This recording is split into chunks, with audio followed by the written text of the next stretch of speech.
Good evening, everybody. Welcome to day 15 of ProBano's live podcast. And first of all, welcome everybody. And today we have Aseem Thakur ji, who is the founder of Give.Asia, and also, I would say he started multiple companies. Let me just go through the profile. क्योंकि हर बार daily मुझे गलत मत मानना, लेकिन there's a lot of stuff I need to remember, so इसीलिए I stopped remembering. I'm just reading out things. Aseem Thakurji is co-founder and CEO of Give.Asia, which is a charitable cause. It's a leading online peer-to-peer charity fundraising platform based in Singapore, and he is also co-founded Give.Ola Lab, which is a simple business model of interesting work for interesting people. I think rather than me trying to comprehend exactly what that is, Aseem ji, over to you. Firstly, a small introduction if you could address the audience. Great, thank you. Thanks for inviting me. I'm really honored to be here. I'm a big fan of what you guys are doing. So congratulations to you guys for putting this platform where you can help students make better decisions about their career, which is going to affect their life, is going to affect the life of their families, and for generations to come. So I really applaud you guys for doing what you guys are doing. My personal story is that I'm originally from Chandigarh, and at 16 I moved to Singapore on Singapore Airlines scholarship. And while I was there, I got interested in entrepreneurship. Back in university, I started Give.Asia, which has now been around for 11 years. 5 years back, I started the second company, which is Give.Ola Labs. And I will talk in more detail as we go along. But in a sense, I'm someone who's very interested in a lot of different trends and interested in a lot of different technologies. And I've always tried to, whenever I spot opportunities, think about how we can leverage those opportunities to create a better world. And that really is my story. I'm always looking at thinking about how I can use my skills, whether it's technology skills, whether it's business skills, whether it's design skills, to make world better than I found it. So that's really in a nutshell about me professionally. Aseem ji, first, okay, I've been told not to say Aseem ji because I don't. So let's just stick to Aseem for now. Aseem or Aseem? Aseem would be perfect. Right. Aseem, first of all, to address, I guess, what's going on in everybody's mind, background एक बार बता दीजिए. Where are you right now? And your background looks excellent. Okay, I'm in a place called Kangra, which is very close to Dharamshala. So I think you can see some of those mountains behind me. That's actually Dharamshala right there, where His Holiness Dalai Lama is in his monastery. And I'm at my grandparents' place. So I've been here for 2 months now, and working remotely, working from home. I've always lived the remote work culture. So this is another time when I get to spend some time with my family and work remotely. So yeah, that's where I am. And to start off with, you have two startups or two companies that you founded. First is obviously Give.Asia, and the second one being Give.Ola Labs. So could you explain what both of these are and what do you do exactly? Yeah. So Give.Asia was started in 2009, and it was started when I was still in university. The idea came from a couple of inspirations. One inspiration was back in 2008, we had witnessed how Barack Obama did grassroots fundraising to raise funds during his election uh, campaign, right? And we saw that how there were so many millions of people who came together to raise funds and to help him win the elections. So that was the power of crowd in bringing together small amounts of money and then being able to bring about a social change. So that was one of the initial kind of spark to me to start thinking about how can we apply this lesson to Asia?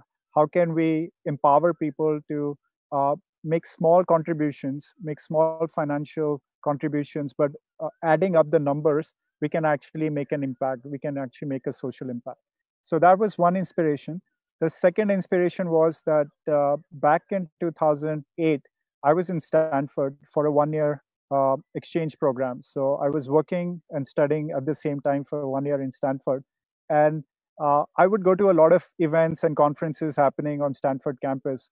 And one of the events that I went to was by the founder of Kiva, which is an online micro loan platform where people like us can give small loans to farmers in developing countries who can then use that money to um, buy uh, cattle or like start activities which will help them with their livelihood, and then they pay back their loans. So that was another example which showed to me that the power of internet in connecting people who have the resources with those who need the resources. So combining these two inspirations together, when I went back to Singapore to complete my final year of university, me and a few friends, we banded together to create this platform, which is now Give.Asia. And we essentially empowered charity organizations, these organizations which are helping people who are most vulnerable, and charity organizations that are helping environmental causes, to be able to use our platform to connect with their donor base, to connect with supporters, and seamlessly and also in a trustworthy way raise funds online and also provide updates of how these funds are being used. So the idea behind Give Asia has always been, how can we make online giving more accessible, more trustworthy, and also more transparent. So that really is what Give Asia is about. Regarding Givola Labs, that's an interesting story. So one thing which I remember reading somewhere, I don't know the source, but one of the things I remember is that startups, they beget startups. When you are doing a startup, there are certain things you will learn while doing that startup, which you can package into creating another startup. So what I learned while doing Give Asia is I learned how to build an online platform. I learned the technology sides of it, the design side of things. I also had to go and talk to a lot of charities and convince them that they should sign up on our platform and they should use our platform for online engagement and online fundraising. So we as a team, we built a lot of skills together, and it was only a matter of time that people started approaching us, looking at our work and asking us if we can also help them with building their own website. Can we help them with building their own applications? And for a long time, we said no because we just wanted to focus on Give Asia. But at a certain point of time, again, the inspiration hit me. This time it was Tim O'Reilly. So Tim O'Reilly is a very successful entrepreneur and, in a sense, an ecosystem builder in the States. And he organizes O'Reilly conferences. There are O'Reilly books, and he was actually once asked that he's organizing all these conferences, kind of like you guys, right? You guys are organizing all these webinars, and you're sharing knowledge from people, and you're helping other people learn from other people's experiences, and what they did right, what they did wrong. But how do you see that in a tangible impact? Because sometimes as ecosystem builders, you might not see what's going to happen and how the impact is going to be made. So in any case, Tim O'Reilly was asked, like, what is his business model? To which he replied, my business model is to do interesting work with interesting people. And that was the principle that Givola Labs was formed about. And for the longest time, people actually question us that how can you have such a broad uh, tagline? Like, you have to specialize, you have to go into apps development, or you have to go into SEO, or you have to go into one specific niche. But we have stayed true to having this open mindedness, and I think that has allowed us to get into a lot of different interesting projects, ranging from logistics to gaming to healthcare, and that really is the basis of Givola Labs. And we work with a lot of startups. We work with a lot of multinational companies, we work with government bodies, essentially helping them bring their ideas to reality, which can be in the form of mobile apps, which can be in the form of ERP systems, which can be in the form of websites. So it takes a lot of different formats. Right, great. Thank you so much. And I'd like to welcome everybody in the chat. Firstly, Anita ji, Lavanya, Akash Singh, and Krishna. Everybody, welcome. So if you guys have any questions, do put forth. घबराना मत. अब नया नया क्या बोलूँ मैं, आप वैसे भी क्वेश्चंस पूछ ही रहते हैं, तो keep asking questions. I think which guest was that? Aditya, again मैं बोल रहा हूँ, I don't remember, I just read out things. I think they were keep asking questions. I think it was day 3 or day 4 of the live podcast. What we learned was keep asking questions, so please ask us any questions. Aditya, if you have any questions, please. Yeah, I have a lot, as always. So I have also been following Aseem on his timeline a lot, and I saw there is this great initiative that Give.Asia has taken, and I would really love for Aseem to be tell us that, like that there was some fundraising program probably you were doing for the COVID-19 situation.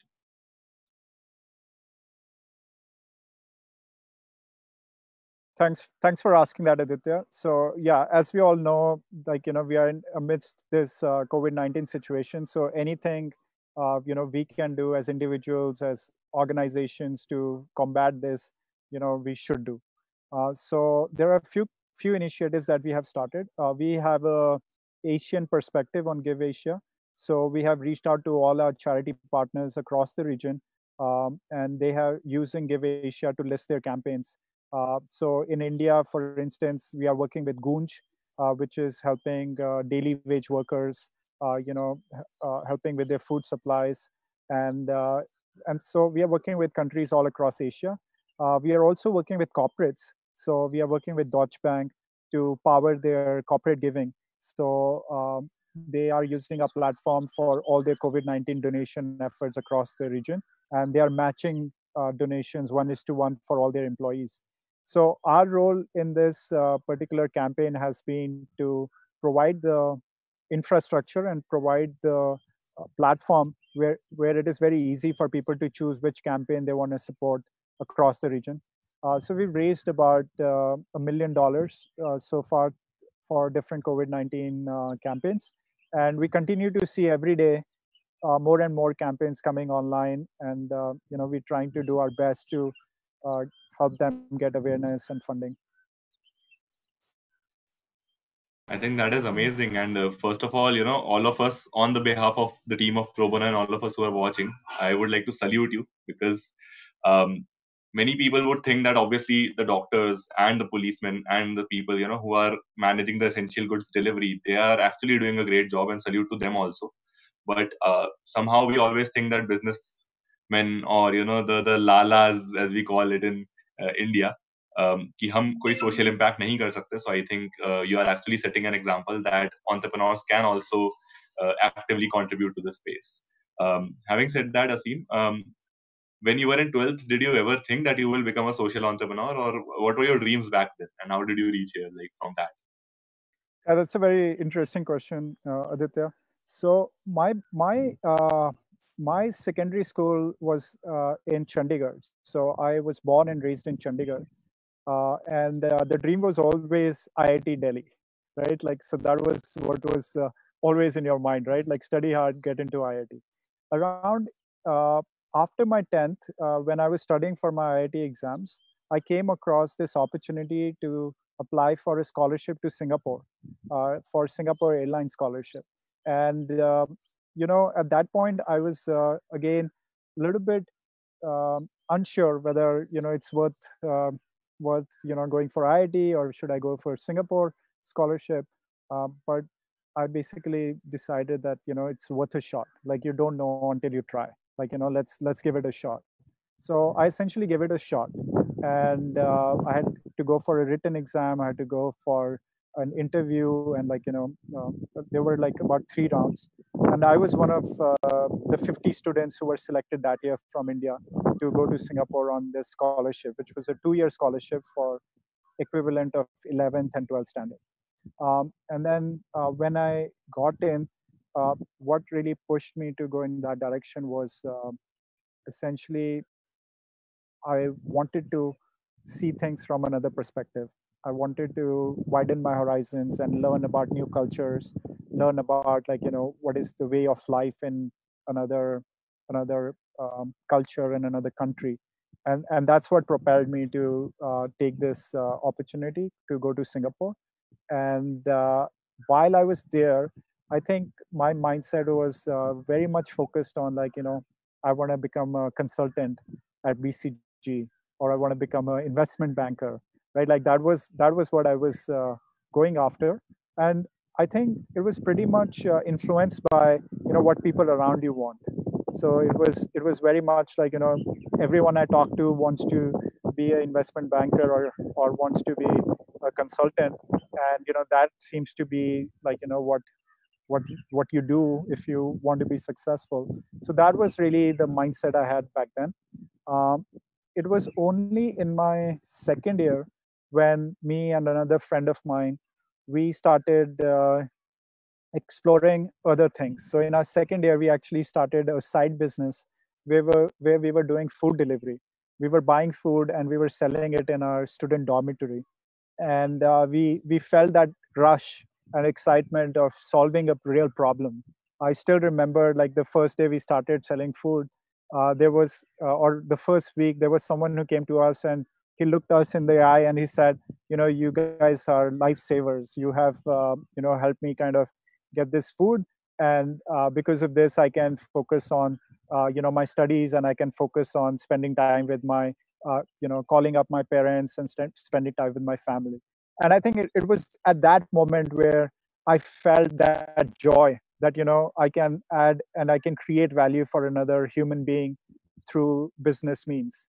And I think that was the time when I kind of flipped and I saw the light, that there is a lot of value uh, to be created through this path of entrepreneurship.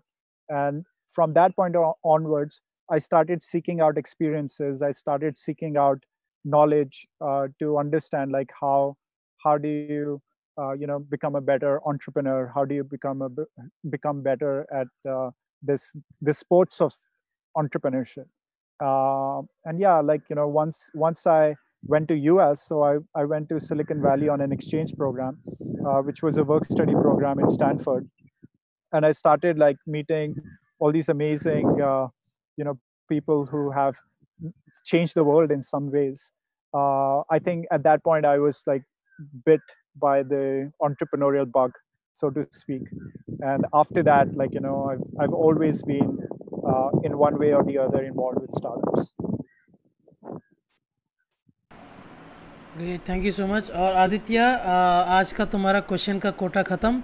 May be you'll get one more question towards the end. But Senji, before I come to a question, we have a couple of questions from the audience. So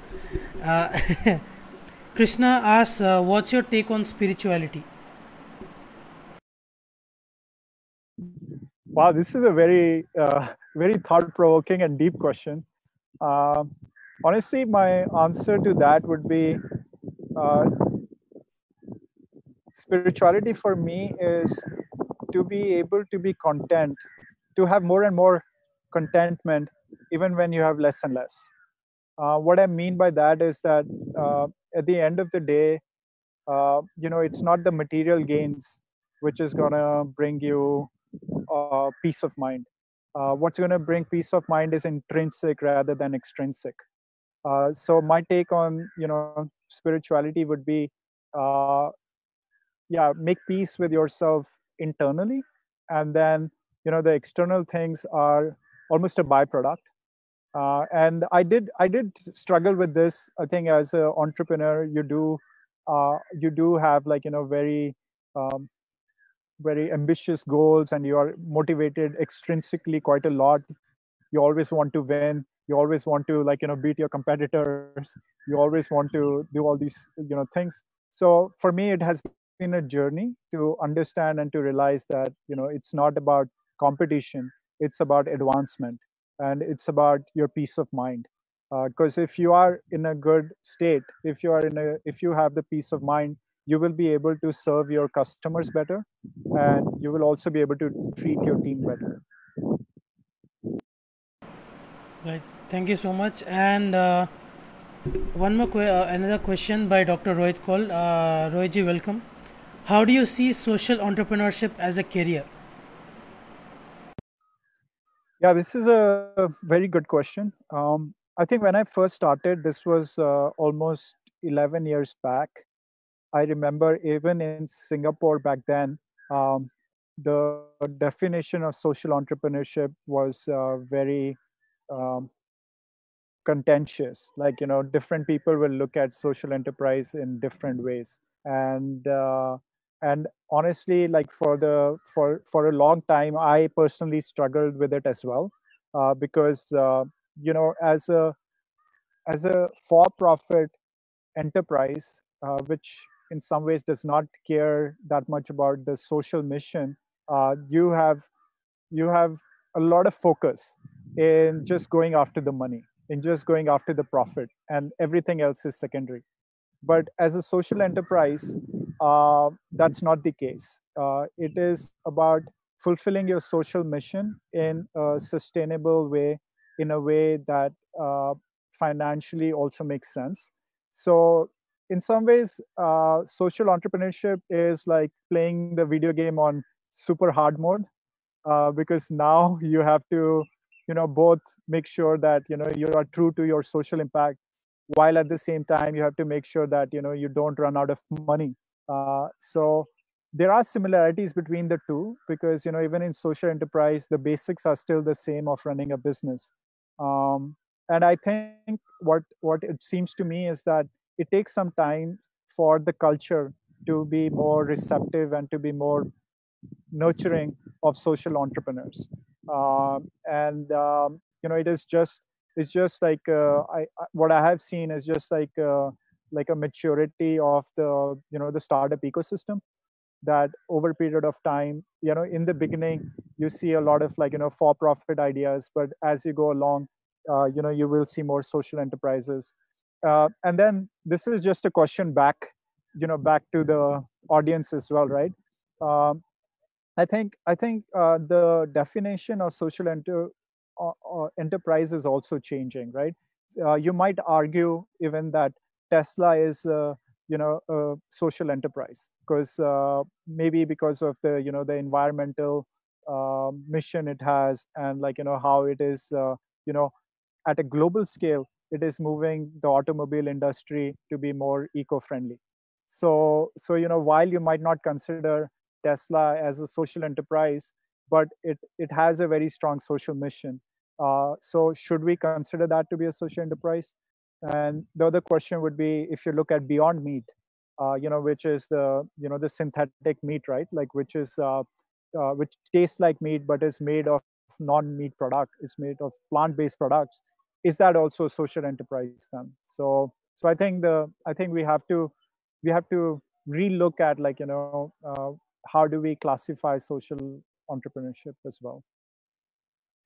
I think, I in guess. my opinion, it is because if Tesla, it's making a social impact, and personally, again, the audience can let me know, what they think about this. And as Aseem said, it's a question back to the audience. What do you think? Is Tesla a social enterprise or not? So, like what we are, so we are a for-profit company, and I would like to think that for-profit companies can also make social impact. The only difference being that for-profit companies have a different method to sustain themselves, and let's say NGOs or trusts have a different method to sustain themselves. But I think if the basic sustenance is ensured and some resilience is kept in the bank to kind of deal with situations like these, which I'm now realizing that it's very important to have something in the bank also. So in that case, I think if we are making social impact, whatever the way of earning sustenance be, it is actually a social enterprise, whether for profit or NGO, does not matter. I Yeah, guess but the yes, Senji, go ahead. continue. Yeah, I would just add to that. I think I would totally agree with Aditya that there are many different variations of it. You can have like for-profit social enterprise. You can have like not-for-profit social enterprise. So whatever like suits the market, whatever suits the people who are coming together, like that's how it should be. I mean, I think the bottom line of any business, whether it's a social business or it's a normal business, you have to make money. And like it's not something that you should like not focus your attention on. Like you have to make money if you want to make an impact. That and going answering your That's question.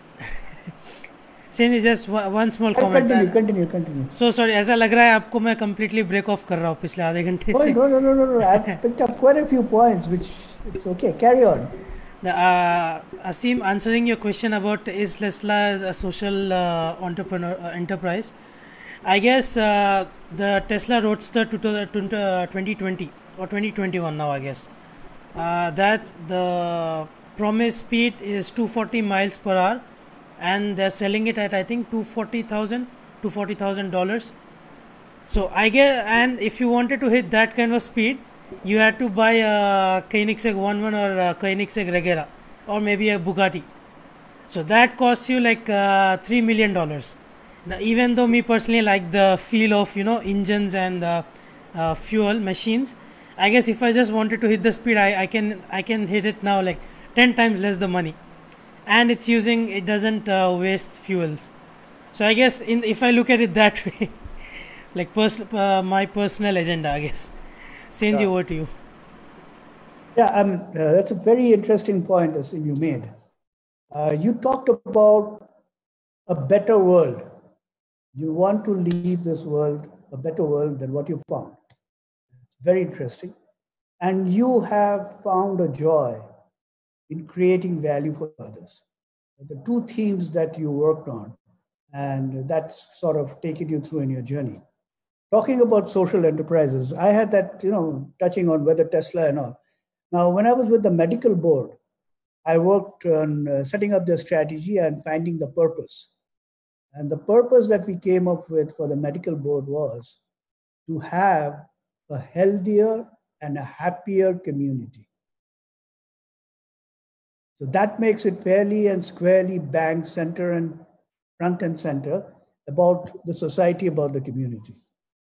And now, I see my question is, to make a better world and to create joy or have joy in creating value for others, what is it that you've got to do for yourself, invest in yourself in order to reach that goal? Social entrepreneurship would be a result of all of that. And all of the things, that's the fruit of all the labor that you do. So what is it that you need to invest in yourself in order to reach your purpose of a better world and having the joy of creating value for others? Yeah, that's a great question, and I think I will go back to the spiritual element of things, right? We were talking about spirituality a while back, and for me, I also when I was growing up, I was into martial arts. So I'm a karate black belt, and like that also kind of has some spiritual element to it. Um, I think personally, what you want to be doing is you want to be true to yourself in terms of um, growing as a person, like growing as a person physically, emotionally, mentally, spiritually, and as you grow, you have more to give, and it applies other way as well. Like as you give more, you grow more. So I think these are like two elements which I feel as a person, as an individual, I constantly try and remind myself that there's and these both things are, I think, infinite in nature, right? Like you can always grow more, right? Like great people are never satisfied with growth, right? Like there's always something you can do to be better than yesterday. And I think that's one of the things to do as an individual. And the second thing is to give back and to give more, because I think the motivation to grow would actually come from the the inspiration you are spreading around you, right? Like if you are inspiring other people around you to be their best selves, that's what greatness is.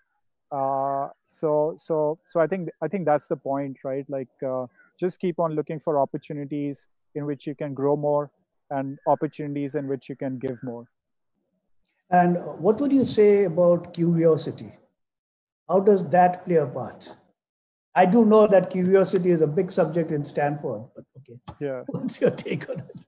No, that's a very good question, and I mean, Jack Dorsey, founder of Twitter and Square, in his one of his talks, he talks about like three traits of entrepreneurs: being curious, being clever, and being courageous.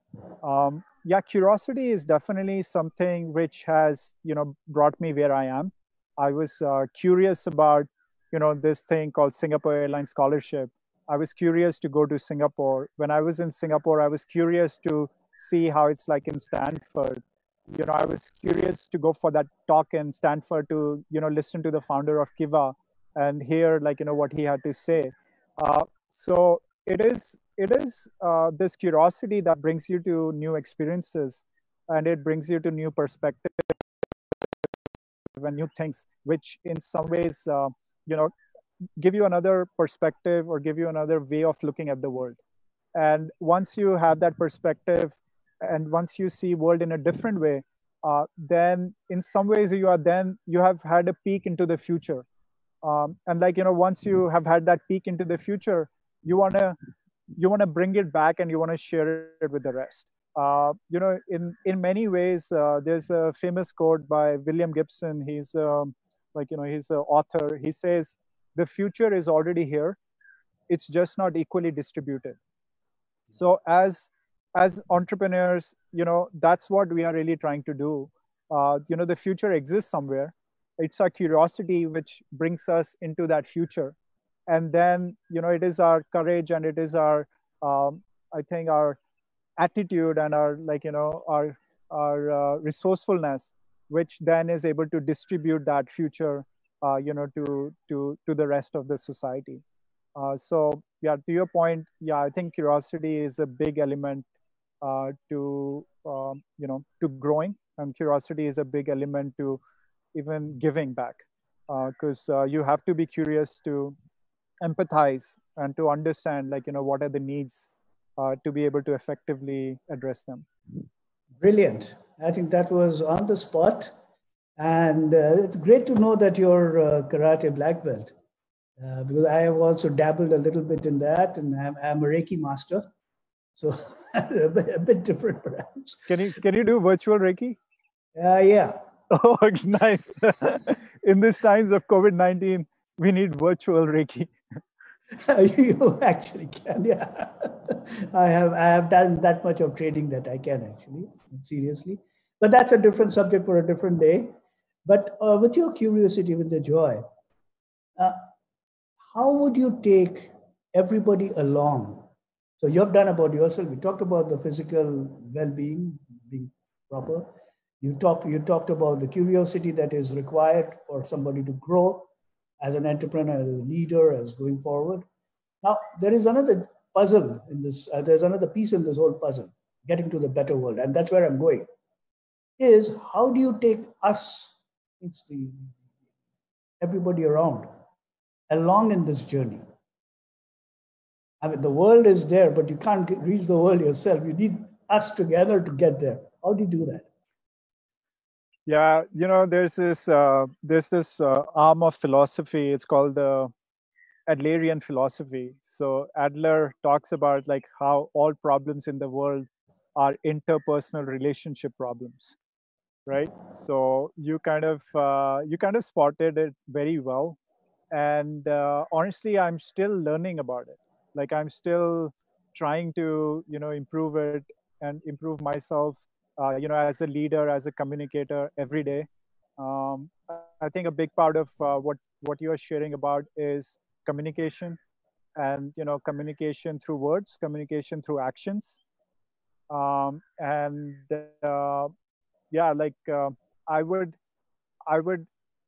I would really say that for me personally, there are certain things which I try and do, which is one, I'm big on ethics, right? I'm big on making sure that you don't break ethics, or you don't do something which is gonna create a culture of mistrust, and that's very important for me. More important than other things, like more important than intelligence, more important than energy, right? What is more important, I think, or what is most important is ethics, and especially, Integrity and yeah, ethics. integrity and ethics, yeah.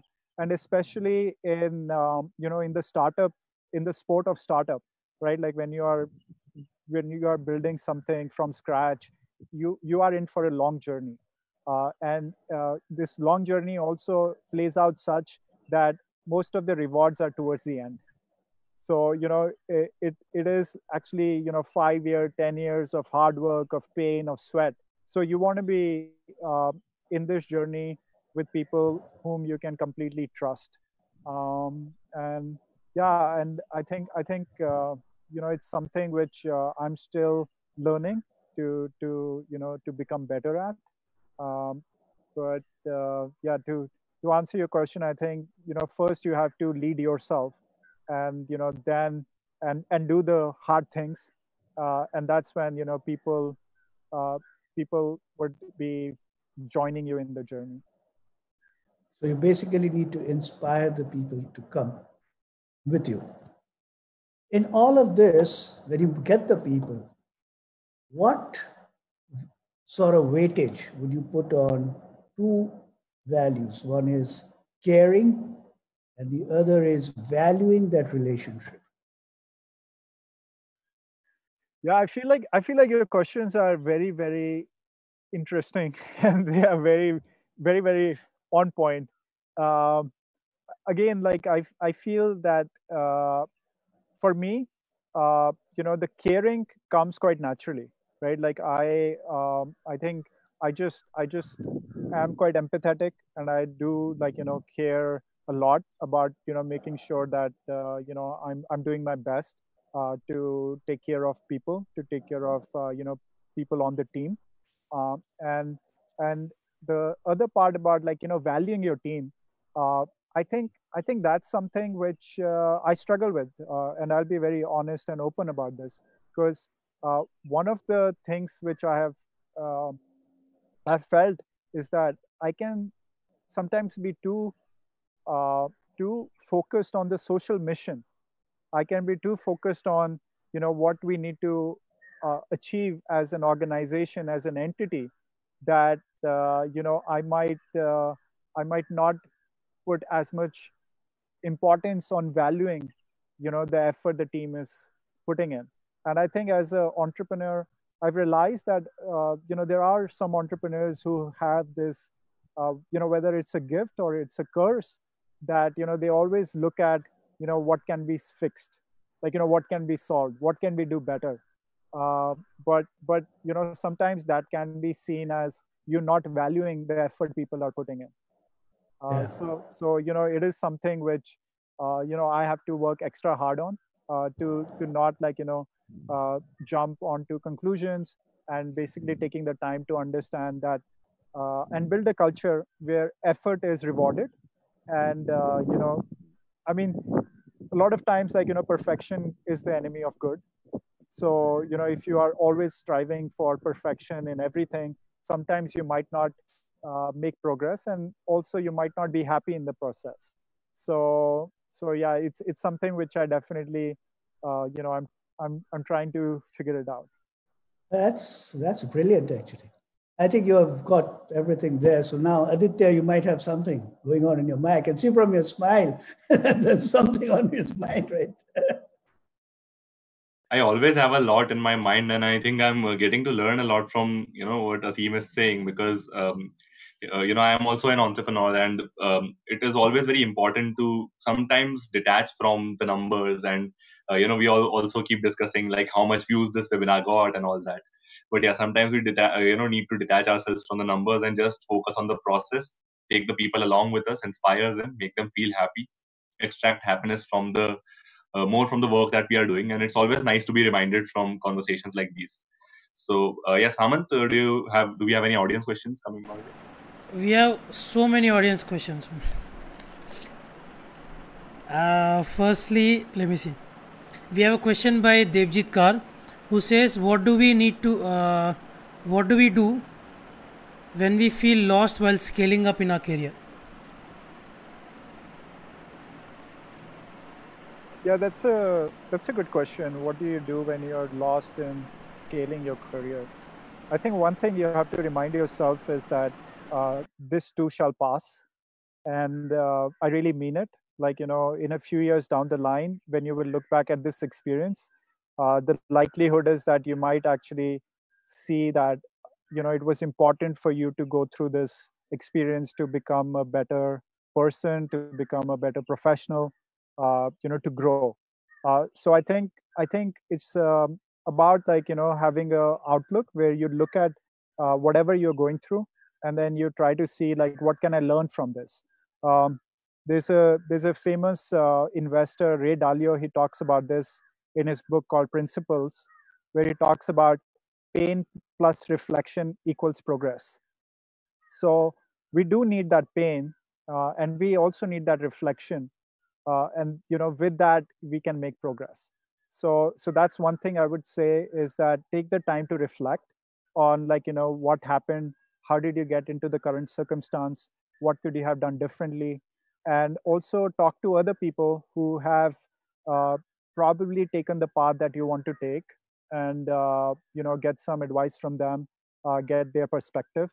And the other thing I would say is, I think for a lot of us, including myself, we just have to accept that, like, life is always going to be ups and downs, right? And, like, so you just have to accept the fact, and then just do the work.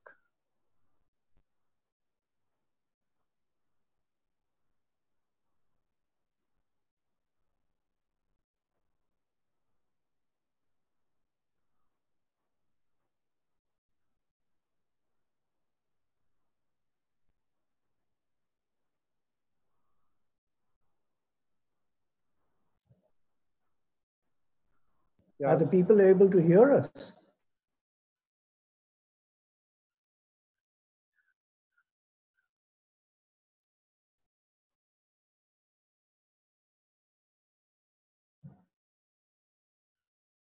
interesting. Interesting. Let me see if I can check it out. Let me see.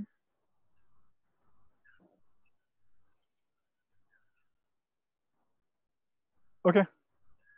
Good, good. Yeah, guys, I don't know if you were those who are still here. I think there was some issue with Facebook. I don't know what happened. Like, Facebook is messing around so much.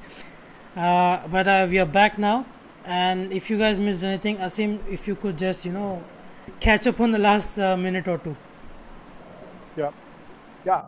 Yeah, I was just talking about, like, when you have obstacles in your career and in your profession, there are a few things I would say to consider.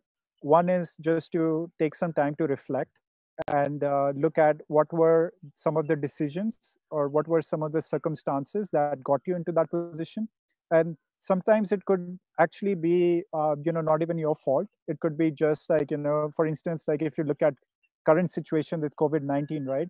Like, a lot of people are going through, a lot of pain and a lot of struggle, uh, you know, even though they're not responsible for these circumstances. So I think being objective about what happened is the first step. The second step is essentially, I think, looking at your options, talking to friends, talking to mentors, talking to people who have knowledge in the domain that you're interested in, pursuing. So that would be the other thing I would say. And yeah, the third thing I would say is, like, uh, I mean, easy to say, but still, I think it's worth pointing it out, is that, worry is not going to help you. So you just gotta like do the work, figure out what is going to help you, take one step forward, and even though it might be a baby step, like you just take that first step. And first step is always the hardest. Like when I was starting the first company, it was very hard. Like that first step was so hard. But then you will get a hang of it, and then before you know, you will start running. Before you know, you will start flying.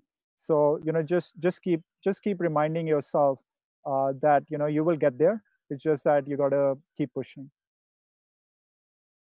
Thank you so much, and hope कुछ miss out नहीं हुआ है. I don't know, nothing seems to work these days.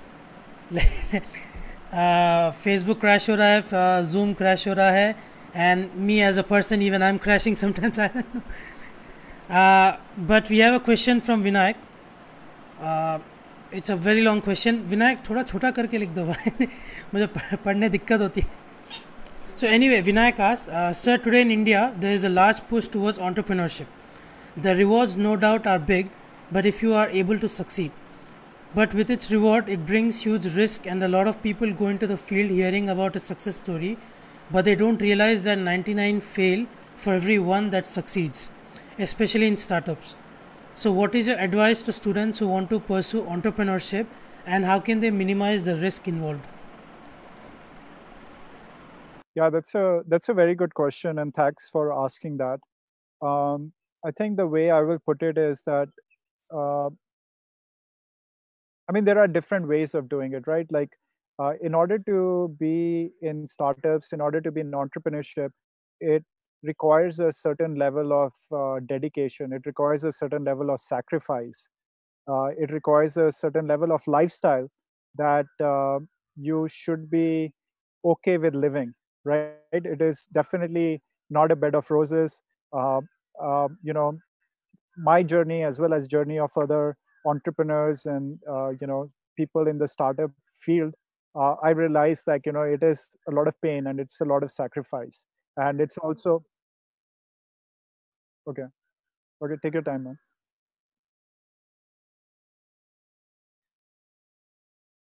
uh, Bro, there are so many people trying to be on Facebook right now.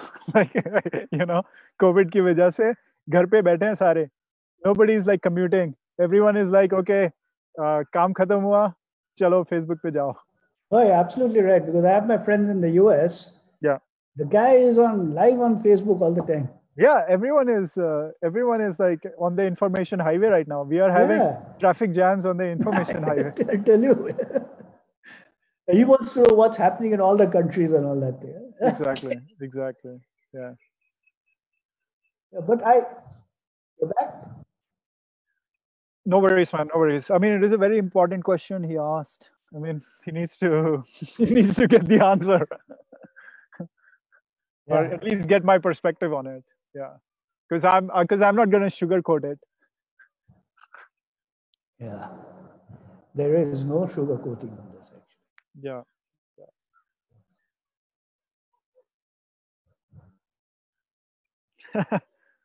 Call कर दे mark को, तेरे पास तो है number. Tell Mark, man, what the hell is he up to? So there are two guys who have commented, "What a background, beautiful background." So that worked. Nice. Oh, the Sunset mountains are here. The snow. दिखाई दे रहा है. Yes. अब आ गया वापस. Clouds हट गया. सही. Nice. Actually, Zoom पे भी you can invite people to be audience on Zoom itself instead of Facebook. But on Facebook, the hit runs into a few hundreds.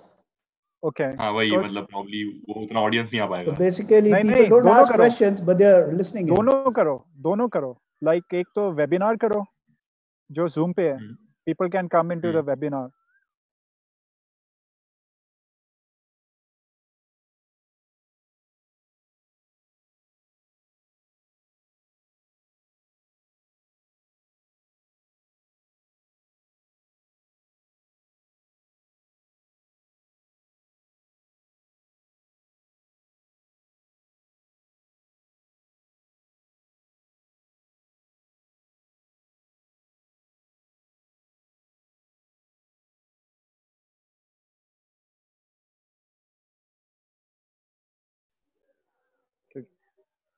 Okay, great. Guys, again, फिर से sorry, I don't know, Facebook, like, I don't know, everybody is on Facebook now. Like Aseem ji said, everybody is trying to get on Facebook, everybody wants to go live right now. And, you know, I've seen a lot of startups, everyone wants to go live right now. Nobody wants to go irrelevant during this COVID-19 situation. But sorry, going back to Vinayak's question, how does one, you know, thrive in a entrepreneurship field, and how does one avoid risks or you know, pitfalls? Yeah, Vinayak, that's a very good question, and I'm glad you asked that question. It's an important question to consider if you are thinking of taking the startup journey. One thing I would say is that you know, while it is shown to be very glamorous to, you know, be in startups, there's definitely a lot of sacrifice. There's definitely a lot of pain. Um, it is true. I think that you know, when you are getting into the startups, you are signing up for a certain type of lifestyle. So if it is possible, I would encourage you to maybe get a flavor of that. Maybe work with a startup, or maybe you know, get an experience to at least trial it before you jump into it yourself. So that will be like one of my advice. uh, on the positive side of it, I would also say that you are right that the odds of success are pretty low. But if you ask any entrepreneur or any startup, he would say that he's that one of the 100 who's going to succeed. So I think in order to be an entrepreneur, you need some level of like whether it is reality distortion, or whether it is you know, blind faith, or whether it is you know, spirituality, or it is, you know, you need something which just makes you believe that you will be able to figure out, and you will be the one who will be able to change the world. You'll be the one who'll be able to solve the problem. So I definitely agree with you. I think it's important to be mindful of, like, you know, your other obligations in life. And perhaps there might be a way in which, you know, you can try out startup, or you can try being entrepreneurial in a different flavor. So what I mean by that is that you could very well have a job, like a proper job, but you could spend you know, all your free time or your remaining time experimenting ideas, trying out things. And once it shows promise, and once you see enough traction, that's when you can make the jump. So I think there are many different ways of you know, starting your entrepreneurial venture. What we see in the media is just one of them, which is like, you know, raise funding and, you know, grow at insane scale, and then, you know, try and sell your company. There are a lot of companies which are started as small, medium businesses, and you know, they enjoy it, and they're able to add a lot of value. So you have to decide you know, what you are signing up for. Right, and we have a question from Anita ji, who asks, as every entrepreneur have idols in their life, who is yours? And also, according to you, whom you like the most, who relates more to your style of entrepreneurship? Who is your favorite entrepreneur, or who is your idol? And also, who's that one entrepreneur who relates to your style of work? Yeah, it's a good question. And actually, when I first started, I used to have like a lot of idols, right? Like from all different places, not just business. So, you know, you like the level of obsession that Steve Jobs has. You know, you like, you know, Bill Campbell. He's another person, but he's known because, you know, he was very good with his team. He would take really good care of his people, even though his company failed, and it was a most dramatic and miserable failure in the history of Silicon Valley. When you talk to his employees, all his employees said that was the best years of our life. We enjoyed the ride. So there are different aspects of different entrepreneurs that, you know, I try to learn from. And personally, like in a sense, like, you know, my style, I think there's someone who's like, you know, closer to home. So there's a mentor and friend. His name is Jan Crony, and he started his company in Singapore, then in Malaysia. He sold those companies. So I actually, yeah, relate more with him. than some of the entrepreneurs that we see in the media. So for me, it would be him. Great. We have a question from, actually a comment from Dr. Rohit Kaul. Says, Sen sir, you're looking very handsome. The glow, the beauty, wonderful. Thank you so much, sir. Really appreciate your comment. Dr. Rohit, man, we got to meet and have a chat over a cup of coffee sometime. Yeah. Chai pe charcha. And stream that as well. Maybe when when Facebook is not crashing as much. There's a question by Dr. Rohit Kaul again. How do you see CSR slash development sector as a career? Yeah, that's a good question. I know a lot of people who are in CSR work, who are consultants, and they are very, they are very impactful in their work, where they work with nonprofits and charities, and they also work with corporates, helping them make better decisions with their CSR budget. So most of my experience has been in Southeast Asia, and I definitely see that as a thriving industry. I do also think that in the post COVID-19 world, I feel that people have become more empathetic. Corporates have become more empathetic. We have all come to realize that we are in this together. We all can be vulnerable. Even the richest person or the poorest person has equal threat of having COVID-19. So I think more and more companies, at least that's my hope, that more and more companies in the post COVID-19 crisis will take things like environment, sustainability, and more seriously, and that will open up more opportunities for people in the CSR space, in the social impact space, to make impact as well as make a good living. So yeah, that would be my response. Right, and guys, abhi ke liye, sorry about missing the few minutes due to the crash, but as of now, I think we have enough questions. We won't be taking any more questions, but we have 2 more questions, by the way, and maybe Aditya, you get 1 more quota. तुम्हारा quota एक और add-on मान लो. So Bhadra Chaudhary asks, what has been the most fulfilling instance during this lockdown period, and how do you motivate yourself on a day-to-day basis in the current phase? What has been the most motivating thing? One of the most motivating thing has been the opportunity to be in India and to wake up and look at those amazing mountains and fresh this breathe in this fresh air, and also be very grateful for spending this time with my family. I've most of my life I've lived in Singapore, and being able to be here with my folks, in this time of pressing need and where things are very uncertain. I feel like I'm very fortunate to have that opportunity to be working from here and spending time with your loved ones. What I've realized, I guess, through this period is health and family are one of the biggest treasures in life. So you gotta remind yourself of being grateful. So that's the question, right? What has been the motivating thing? Okay. Was there a second part to it? Yeah, let me check.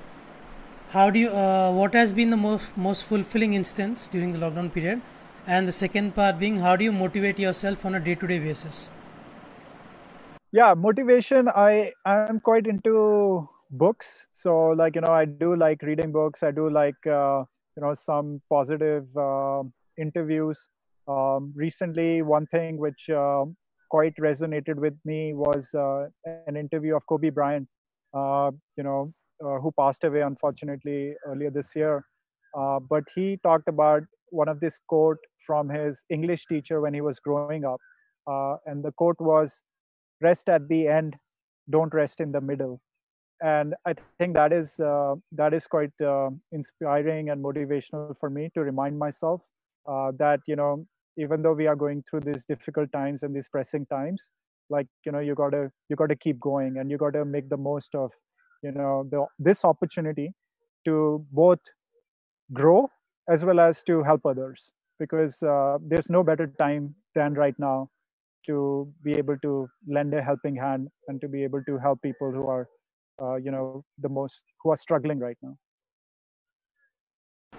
And फिर से मैं फिर से बोल रहा हूँ, movie का एक और डायलॉग याद आ रहा है मुझे. This was Senji. I mean, that's all I can. I don't read a lot of books, but I watch movies, so उसमें quotes pick up कर लेता हूँ मैं.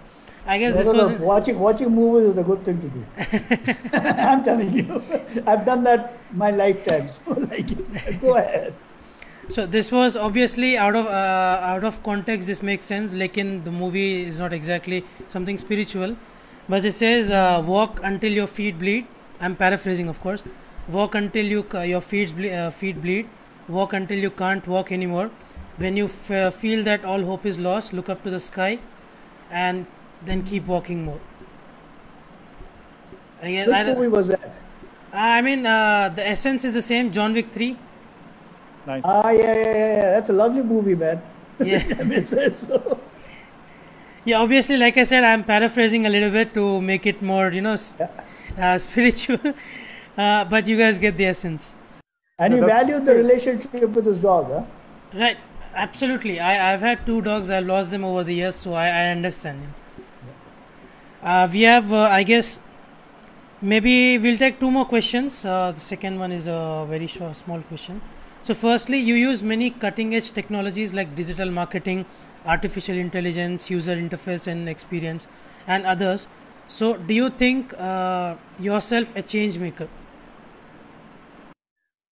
Yeah, I definitely see myself as a change maker. I see business as almost like an art form, where you are constantly trying to understand the user needs. You're trying to unravel the behavior, and what are the problems that you can solve.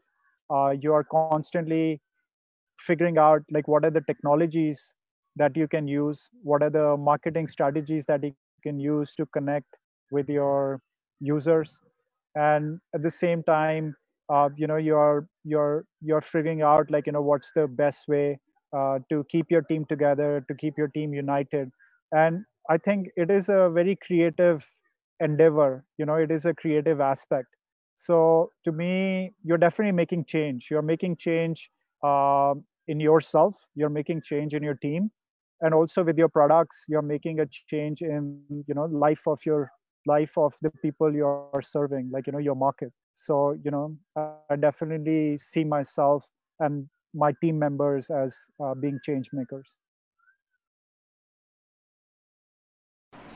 Yes, right. Thank you so much. And to close off, I guess very short and sweet question: any books / movies you recommend to the budding entrepreneur? Yeah, that's a good question. I mean, there are a lot of interesting movies. One of my favorite movies is Shawshank Redemption. I wouldn't so I wouldn't give away, but like I think that kind of shows the level of intensity that you might need in startups. In terms of books, I'm quite big into biographies. Like, so I like autobiographies. So I would definitely recommend you check out biographies of people like Steve Jobs, Elon Musk, Rockefeller. Like there are a lot of lessons that you will learn from just looking at their life and how they dealt with it. Definitely, Benjamin Franklin's autobiography has a lot of interesting lessons as well. Yeah. Right, great. One personal movie recommendation, if you want to talk about hard work and pushing yourself beyond your comfort zone. Whiplash 2014. I think we discussed that on Sumit and Shiva Sanyal's podcast as well. If the importance of a coach or a guide or a teacher, and the need to work hard and push yourself beyond your comfort zone. So having said that, I think Aditya had a question, right? Aditya had a question. Quota cancel kar de? No, Aditya, please. Aditya, one more question. Let's go. तूने promise किया था यार. हाँ यार ऐसा promise तोड़ देता है. हाँ. मैं बुरा मान जाऊँगा फिर last. मेरे सामने नहीं तोड़ेगा. So first of all, I think Samant headmaster है तो इसीलिए मैं पहले ही I'll say so thank you so much to Aseem for coming across and helping us learn all these things. I think you're a very well-read person, and that reflected in the way you talked also. I learned a lot personally. I'm pretty sure that the audience also did. And just to kind of end this on a high note, so after COVID-19, what do you think will be the implications of this situation on careers in social entrepreneurship and careers overall? Yeah, it's a good question. I think globally, if I talk about like macro trends, I definitely think that remote work is gonna pick up. Like people are definitely gonna start considering this whole idea of like working remotely. I think also in some ways I feel like even for you guys, right? Like COVID-19 was a reason why you started doing these online series, right? So I think it kind of pushed you into this mindset of experimentation. So personally, I think like I feel like we are in for a world which is going to be increasingly what you call VUCA, which is volatile, uncertain, chaotic, and ambiguous. And COVID-19 is like a pandemic, but if you look at things like the artificial intelligence, if you look at things like biohacking, you look at bioengineering, you look at things like automation, and you look at things like IoT, and also like this emergence of social media and like it playing such a big part in lives of everyone. Talking about 5G, right? Like we are going to live in an increasingly VUCA world. So I think the most important skill that we can have as entrepreneurs or social entrepreneurs is to be agile, is to have this mindset of experimentation, is to try out things, because the world is moving way faster than it was moving ever in the past. So the people and the companies and the social enterprises that are going to benefit from this are the ones who have this agile mindset, who are not afraid to try, who are not afraid to experiment, who are willing to move fast. And I think what you guys are doing is amazing. Like just keep moving and just iterate and like experiment. And I'm sure like you guys are going to change a lot of lives. I think the whole mindset that you want to be having is that it's okay to fail as long as you can learn quickly from it and you can apply those lessons in your next step. And I think there is sometimes a taboo against failure in India as well as in the Asian culture, but that's something which we need to fight, because if you're not willing to try, if you're not okay with failing, you're never going to win, right? So you have to be okay with failing. So I think it's something which I think people will be more open to and people would be more comfortable with in future if they are to succeed. Great, thank you so much, Aseem and Senji and Aditya. On that note, I guess we'll have to wrap it up now. और किसी को कोटा पूरा करना है? Thanks. I guess we can have one more question, one more short question. 1 minute, 1 hour, 15 minutes pe we can end it. We have like 2 to 3 minutes now. Okay, can I go, someone, with your permission? Yeah, absolutely. Okay, Aseem, I'm going to give you a hypothesis. Okay. And let's see how it works out. So the way I look at the future going out of this and building on what you just now said, that it's going to be agile and curiosity and so on and so forth. So I would say that we are looking at a rate of learning, that the future is going to be dependent on a rate of learning. Whoever learns faster and quicker will be able to be that much ahead of the game. It's going to be all about ecosystems being orchestrated, built, and playing in ecosystems. Talking about your, are you there? Someone, someone, Yes, Aseem, you're there. So building on what you said about people are going to work remotely more and more, what I think is going to be also a hybrid. So you have a physical and a virtual way of working things out. And the fourth thing is very important, and it's going to be all about imagination and creativity. The guys who have a lot of imagination and creativity is going to be ahead. And obviously, we need to have resilience. So how would you say that, these five, it's a hypothesis, how would you actually react to it in the real world?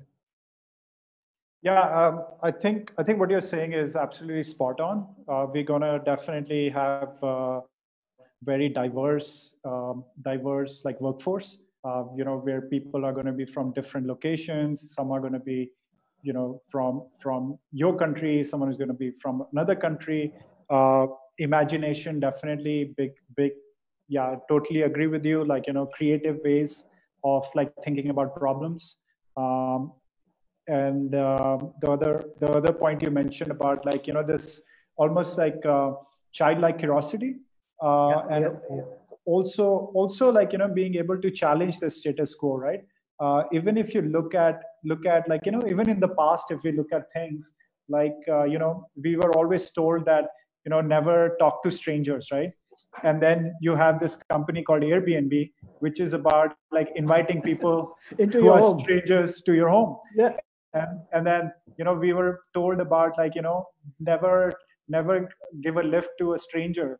And then you have an Uber come along, which is about this, right? So I think our kind of assumptions are being challenged, and they will continue to be challenged more and more as the world changes. So yeah, so I think the whole idea is to not be constricted by like what people are telling you, but to have your own kind of own compass to basically do the things which you believe are going to add value, right? So I think it's the uniqueness of you as an individual, it's the uniqueness of you as an organization that is going to be valued, right? Like if you are repeating what like everyone else thinks anyways, then the world is a very, I would say, like efficient system, so you are not really creating new value. So to your point, I think we are going to see a lot of. I just started reading this book, which was shared by a colleague. It's called The Passion Economy, and yeah, I'm just starting. I'm just like I've just started this book, but the essence of it is that people are going to create value in very unique ways moving forward. We had the gig economy where people were almost like doing the same thing repeatedly, like if you're driving an Uber, or if you are like doing deliveries, like you are kind of repeating the same thing. But the future would lie somewhere with the passion economy, where there is something about you which makes you unique in the world, and you are figuring out a way in which you can, in some ways, productize that, right? Like in some ways, productize that, right? What you guys are doing here is also you're productizing it, right?